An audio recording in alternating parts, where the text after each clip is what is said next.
ಬೃಂದಾವನ serial Kapali gang ಜೊತೆ Kitty Akash big fight. ಕೊನೆಗೂ safe ಆದ್ರು ಪುಷ್ಪ ಚಾರು. ಬೃಂದಾವನ ಧಾರಾವಾಹಿಯಲ್ಲಿ ಚಾರುವನ್ನು ವ್ಯಾನಿನ ತುಂಬಿಕೊಂಡು ಬಂದ ಕಿಟ್ಟಿ ಆ್ಯಂಡ್ ಗ್ಯಾಂಗ್ ಪುಷ್ಪಳನ್ನು ಕೂಡಿ ಹಾಕಿರುವ ಜಾಗಕ್ಕೆ ತಂದು ಬಿಡುತ್ತಾರೆ. ಅಲ್ಲಿ ಪುಷ್ಪಳನ್ನು ನೋಡಿ ಶಾಕ್ ಆಗುವ ಚಾರು ಅವಳು ಹೇಗೆ ಇಲ್ಲಿಗೆ ಬಂದವಳು ಎಂಬುದನ್ನು ಕೇಳಿ ತಿಳಿದುಕೊಳ್ಳುತ್ತಾಳೆ. ಕೊನೆಗೆ ಚಾರು ಧೈರ್ಯ ಮಾಡಿ ಪುಷ್ಪ ಸೇರಿದಂತೆ ಅಲ್ಲಿರುವ ಹುಡುಗಿಯರನ್ನು ಬಿಡಿಸಿಕೊಂಡು ಹೋಗಬೇಕು ಎಂದು ಪ್ಲಾನ್ ಮಾಡುತ್ತಾಳೆ. ತನ್ನ ಪ್ಲಾನ್ ಅನ್ನು ಅಲ್ಲಿರುವ ಹುಡುಗಿಯರಿಗೆ ವಿವರಿಸುತ್ತಾಳೆ. ಇತ್ತ ಲೊಕೇಶನ್ ಟ್ರ್ಯಾಕ್ ಮಾಡಿಕೊಂಡು ಕಪಾಲಿ ಅಡ್ಡಕ್ಕೆ ಬರ್ತಾರೆ. ಕಿಟ್ಟಿ ಹಾಗೂ ಆಕಾಶ್ ಅವರನ್ನು ನೋಡಿ ಕೋಪಗೊಳ್ಳುವ ಕಪಾಲಿ ತನ್ನ ಸಂಗಡರಿಗೆ ಅವರಿಗೆ ಹೊಡೆಯುವಂತೆ ಸೂಚಿಸುತ್ತಾನೆ. ಆಕಾಶ್ ಕಿಟ್ಟಿಗೆ ಕಪಾಲಿ ಗ್ಯಾಂಗ್ ಜೊತೆ ಬಿಗ್ ಫೈಟ್ ನಡೆಯುತ್ತದೆ.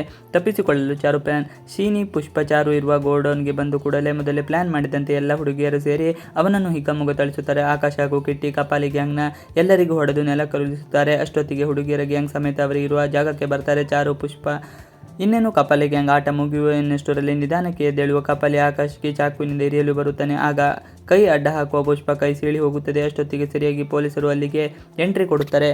ಕಪಾಲಿ ಗ್ಯಾಂಗ್ ಅನ್ನು ಬಂಧಿಸಿರುವ ಪೊಲೀಸರು ಆಕಾಶ್, ಚಾರು, ರಾಮಚಾರಿಗೆ ಕಿಟ್ಟಿ ಧನ್ಯವಾದ ಹೇಳಿ ಅಲ್ಲಿಂದ ತೆರಳುತ್ತಾರೆ. ಆದರೆ ಚಾರು ಮಾತ್ರ ಕಿಟ್ಟಿಗೆ ಹಿಗ್ಗಾಮುಗ್ಗೆ ಹೊಡೆಯುತ್ತಾಳೆ.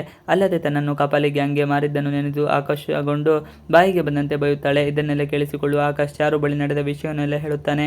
ಅಲ್ಲದೆ ಚಾರುವನ್ನು ಕಪಾಲಿ ಬಳಿಗೆ ಕಳುಹಿಸಿದ ಕಾರಣವನ್ನು ವಿವರಿಸುತ್ತಾನೆ. ಆಗ ಚಾರುವಿನ ಕೋಪ ಕೊಂಚ ತಣ್ಣಗಾಗುತ್ತದೆ. ಸಿಕ್ಕ ಅವಕಾಶವನ್ನು ಬಳಸಿಕೊಳ್ಳಲು ಆಕಾಶ್ ಚಾರು ಬಳಿ ಮನುಷ್ಯನನ್ನು ತಪ್ಪು ತಿಳಿದುಕೊಳ್ಳುವ ಮುಂಚೆ 1000 ಬಾರಿ ಯೋಚಿಸಬೇಕು. ಮೇಲ್ನೋಟಕ್ಕೆ ಕಂಡಿದ್ದೆಲ್ಲವೂ ನಿಜ ಇರುವುದಿಲ್ಲ. ಇದಕ್ಕೆ ನಾನೇ ಸಾಕ್ಷಿ ಎಂದೆಲ್ಲ ಕಿಟ್ಟಿ ಬಗ್ಗೆ ಚಾರುಗಿರುವ ತನ್ನ ತಪ್ಪು ಅಭಿಪ್ರಾಯವನ್ನು ಹೋಗಲಾಡಿಸಲು ನೋಡ್ತಾನೆ. ಕುಟುಂಬದ ಮಹತ್ವ ವಿವರಿಸುವ ಕಿಟ್ಟಿ. ಇತ್ತ ಪುಷ್ಪಳನ್ನು ಹೊಗಳುವ ಕಿಟ್ಟಿ. ಆಕಾಶ್ ಕುಟುಂಬದ ಬಗ್ಗೆ ಹೆಮ್ಮೆಯಿಂದ ಮಾತನಾಡುತ್ತಾನೆ. ಅಲ್ಲದೆ ಕುಟುಂಬ, ಮನೆ, ಮಠ ಇಲ್ಲದವರ ಪರಿಸ್ಥಿತಿಯನ್ನು ವಿವರಿಸುತ್ತಾನೆ.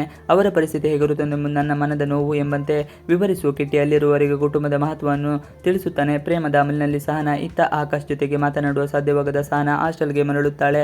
ಯೋಚಿಸುತ್ತಾ ನಿಂತಿದ್ದ ಸಹನಾಗ ತಲೆಯನ್ನು ಮತ್ತೆ ಕೆಡಿಸುತ್ತಾಳೆ. ಮಿಂಚು, ಆಕಾಶ್ಗೆ ನಿಮ್ಮ ಮೇಲೆ ಪ್ರೀತಿ ಇದೆ. ಅದನ್ನು ಅವರು ಕಾಲೇಜಿನ ಮೊದಲ ದಿನವೇ ಹೇಳಿದ್ರು. ನೀನು ಅದನ್ನು ಯಾಕೆ ಅನ್ಕೊಂಡೆ? ಇದನ್ನು ನಿನ್ನ ಸರದಿ, ನೀನೇ ಹೋಗಿ ಅವರ ಮುಂದೆ ಪ್ರೀತಿ ನಿವೇದನೆ ಮಾಡು ಎಂದೆಲ್ಲ ಹೇಳುತ್ತಾಳೆ. ಪ್ರೀತಿ ಹೇಳದೆ ಅನ್ಯಾಯ ಮಾಡಿಕೊಳ್ಳಬೇಡ ಎಂದು ಉಪದೇಶ ಮಾಡುತ್ತಾಳೆ. ಕೊನೆಗೂ ಪುಷ್ಪಳ ಕಿಡ್ನಾಪ್ ಪ್ರಕರಣ ಸುಖಾಂತವಾಗಿ ಪುಷ್ಪ ಸೇಫ್ ಆಗ್ತಾಳೆ. ಮಾತ್ರವಲ್ಲದೆ ಹೆಣ್ಣು ಮಕ್ಕಳನ್ನು ವಿದೇಶಕ್ಕೆ ಮಾರಾಟ ಮಾಡುವ ದಂಧೆ ನಡೆಸುವ ಕಪಾಲಿ ಗ್ಯಾಂಗ್ ಕೂಡ ಅರೆಸ್ಟ್ ಆಗುತ್ತದೆ. ಇತ್ತ ಆಕಾಶ್ ಪುಷ್ಪಳಿಗೆ ಜೀವ ಕೊಡಲು ಸಿದ್ಧನಾಗ್ತಾ ಇದ್ರೆ ಅತ್ತ ಸಹನಾ ಆಕಾಶ್ ಇಲ್ಲದೆ ಬದುಕಿಲ್ಲ ಎನ್ನುವಷ್ಟು ಪ್ರೀತಿಸಲು ಆರಂಭಿಸುತ್ತಾಳೆ. ಎಲ್ಲಿಗೆ ತಲುಪುವುದು ಈ ಪಯಣ? ಇವಿಷ್ಟು ಇವತ್ತಿನ ವಿಡಿಯೋ ಇಷ್ಟ. ಪ್ಲೀಸ್ ಲೈಕ್, ಶೇರ್, ಸಬ್ಸ್ಕ್ರೈಬ್ ಮಾಡಿ.